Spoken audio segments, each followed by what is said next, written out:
எதிர்க்கட்சியினர் மீது அமலாக்கத்துறை போட்ட வழக்குகள் உண்மை என்றால் அவர்களை பாஜகவில் இணைத்தது ஏன் என்று முன்னாள் மத்திய அமைச்சர் ப. சிதம்பரம் கேள்வி எழுப்பியுள்ளார்.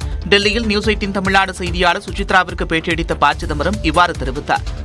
27 பேர் மீது வழக்கு அமலாக்கத்துறை சிபிஐ போட்டது என்பதை ஒப்புக்கொள்கிறார்கள். அவர்களையே உங்க கட்சியில் சேர்க்கிறீங்க?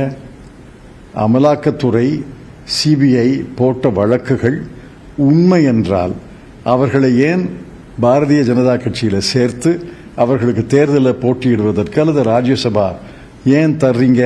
காங்கிரஸ் தேர்தல் அறிக்கையை பிரதமர் படித்திருந்தால் அதனை விமர்சித்திருக்க மாட்டார் என்றும் ப. சிதம்பரம் தெரிவித்தார்.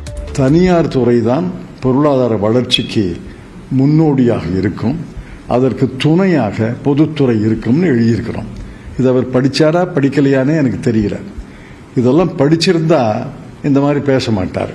பாஜகவில் இணைந்து எதிர்க்கட்சியினர் மீதான வழக்குகளின் நிலை என்ன எனவும் ப. சிதம்பரம் கேள்வி எழுப்பினார்.